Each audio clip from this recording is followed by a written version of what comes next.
Welcome and welcome back. You're watching Kiera's Luxe Life, where I bring you all things fun, beauty, luxury, lifestyle, and today is no different. So today falls under the lifestyle category, and we are talking about the hot topic, Dwayne Wade, Gabrielle Union on the 50-50. So as many of you know, Gabrielle Union recently did a interview with Noah Callahan Beaver, and on this interview here, specifically in Idea Generation, Gabrielle Union did express that she goes 50-50.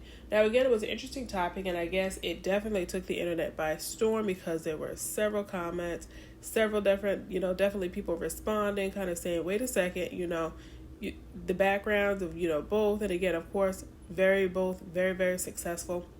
Both individuals have definitely made a name for themselves individually, and of course coming together and being married nearly 10 years. So I definitely think it took a lot of people by surprise. Now, of course, being again together and married for almost 10 years, I think whatever they've got going on with the 50-50 thing perhaps works for them, and I am not mad at it. So, as many of you know, Gabrielle Union is mainly known for being a gorgeous actress, and again has been acting for nearly 30 years, so definitely a very, very accomplished individual in the business. She has been in Strange World, Inspection. She also has a new movie coming out again, The Perfect Find, that is coming out on Netflix. That's actually dropping today, June 23rd, so if you have not seen it, definitely check that out. Leave a comment down below. Let us know what you think of the new movie, as well as her recent movies here in the past year or so, including Cheaper by the Dozen, Breaking In, again, Think Like a Man, of course. We all love that film. Deliver Us from Eva, definitely an oldie but goodie,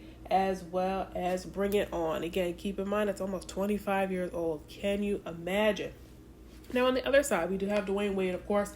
He's definitely known for being an NBA star. Again, they're in the Miami Heat. So, again, big name for himself as well.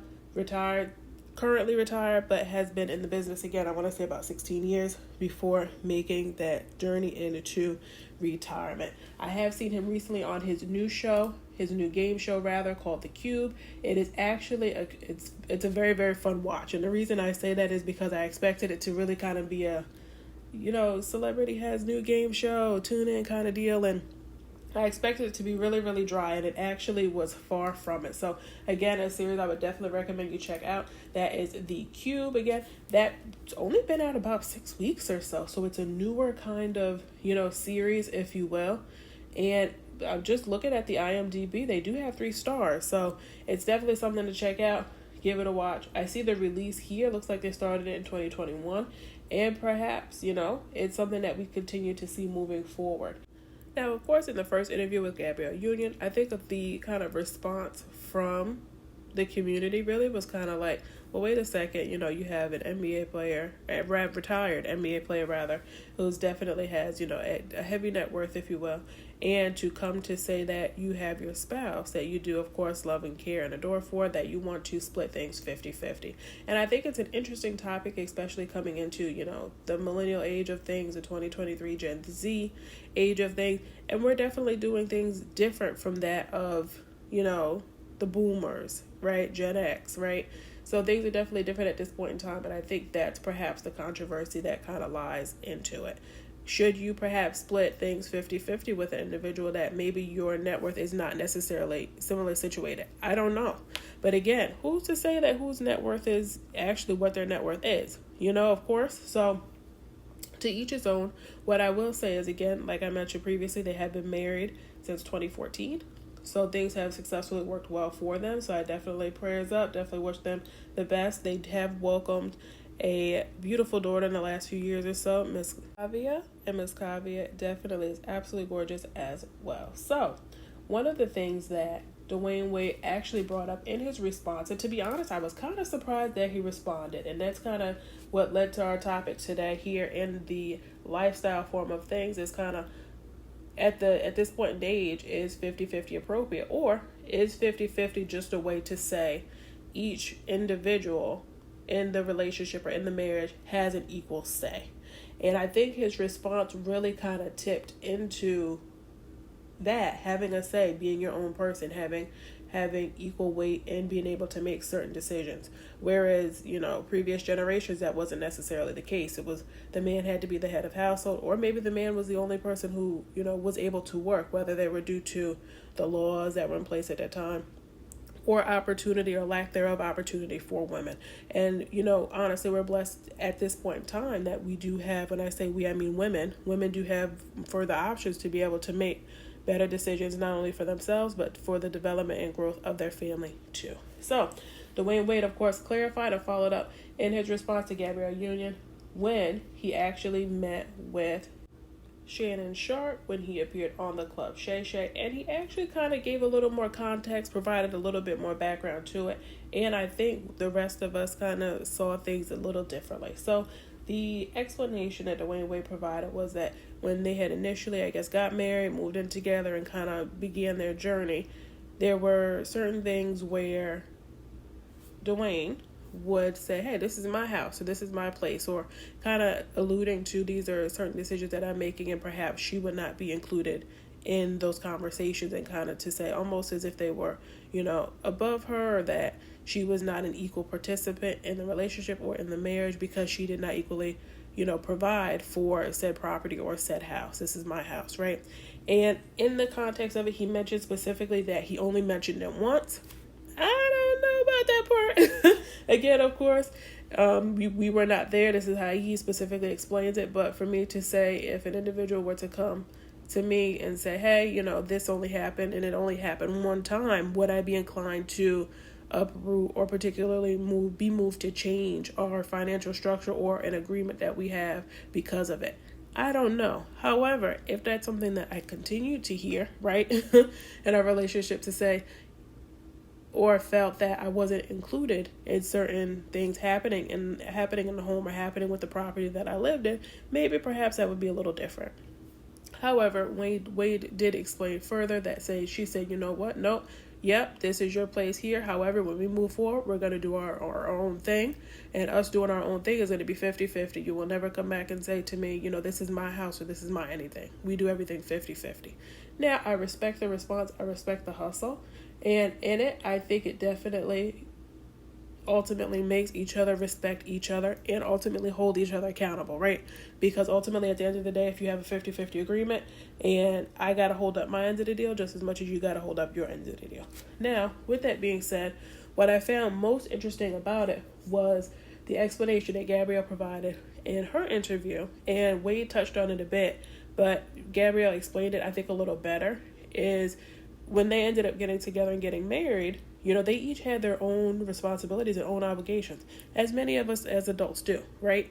So an example on a simpler term, right? If you end up getting in a relationship with someone, and let's say they had a car payment, and again, this is in the most simplest terms, right? Most people have a car payment. Most people can relate. So they had a car payment, they get married, and then at that point in time, why would you expect that other person to then take care of your car payment, right? Same thing on the other end. You end up getting married, you find out that your husband had a car payment, let's say it was something else, let's say it's a $5,000 car payment, something outrageous, right? And then they say, hey, payment's $5,000 a month, I know we're getting married, but I want you to pay that. Most people would probably be like, WTF. So I can definitely respect that. And in coming into what they have, of course, and the obligations that they're talking about is very, very different. And again, Gabrielle explained further where, I have individuals that I'm taking care of. I have family members. I have other households that I'm extending and taking care of and reaching out for. Those are all agreements that she decided to make.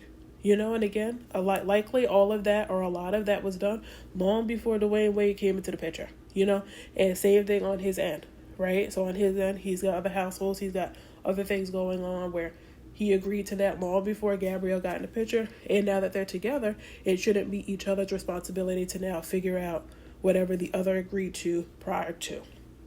Now, more recently, we have had a development, and again, segueing into it a bit, but segueing away from Dwayne Wade, Gabrielle, but the concept actually reigns the same, and I find it to be very, very interesting because, truth be told, we may not necessarily even know, even when you get married to someone or if you're dating someone, what all of what their actual obligations are. Of course, you hope that the individuals are transparent, but that's not necessarily always true. That's not always the case. And with that being said, the interesting piece that I found in the Rust scenario. So for those who don't know, Rust was actually a film that's being made, or was being made. It's my understanding that they have decided to press forward with the lead star being Alec Baldwin.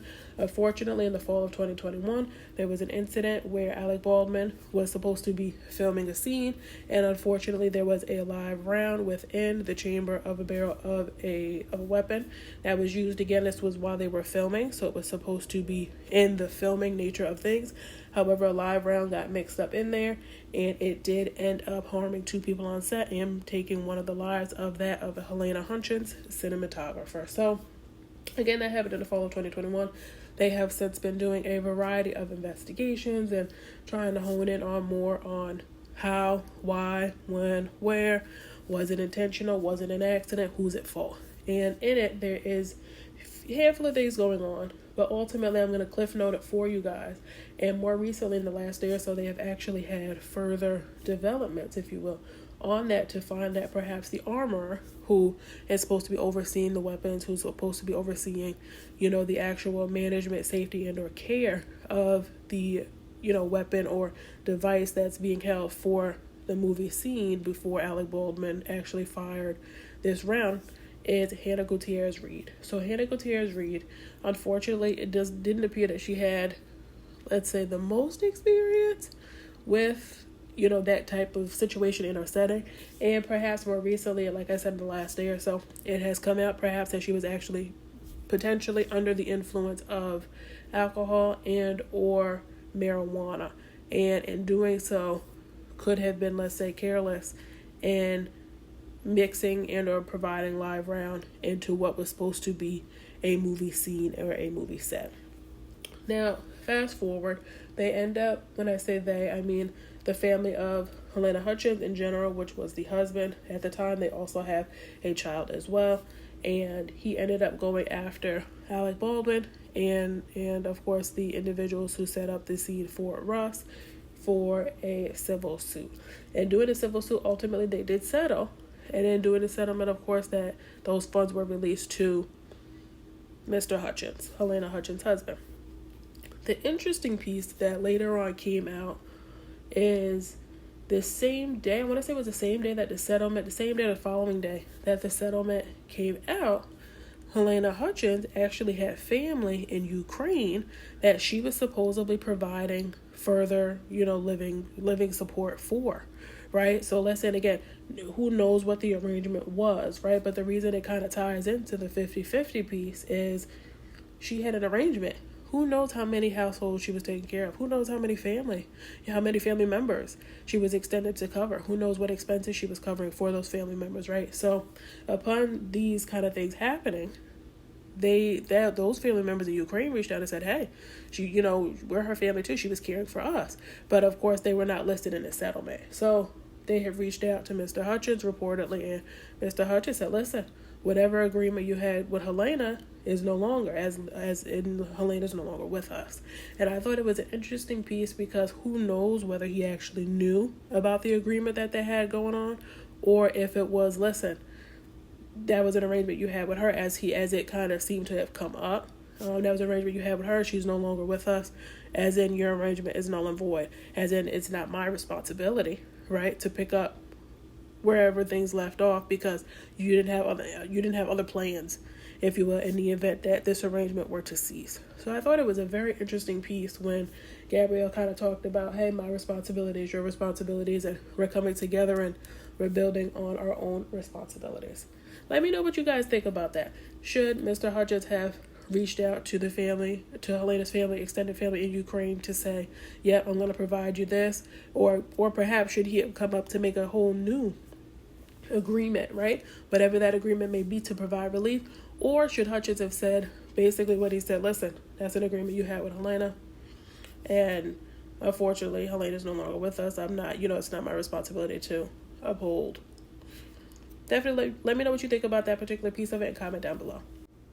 In closing, I will have to say, I think going 50-50 in a relationship or in a marriage, especially as it pertains to property, definitely leads a say into who has what say and what options are available for those individuals, right? If, let's say, if the woman in the household is running the household is, maintaining is, covering the expenses for everything. Yes, she may seek to the gentleman for the husband for input, but would his input perhaps, tip the scale to be able to make certain major decisions for that property? I don't know. And it's an interesting piece of it. And with the change in dynamic, again, as I mentioned before, with women being able to hold higher positions, care for a family in a perhaps different way, and move differently, I think it's an interesting topic. And I wonder if it's one that perhaps will move forward to be something that's more discussed or something that's more normalized in the future.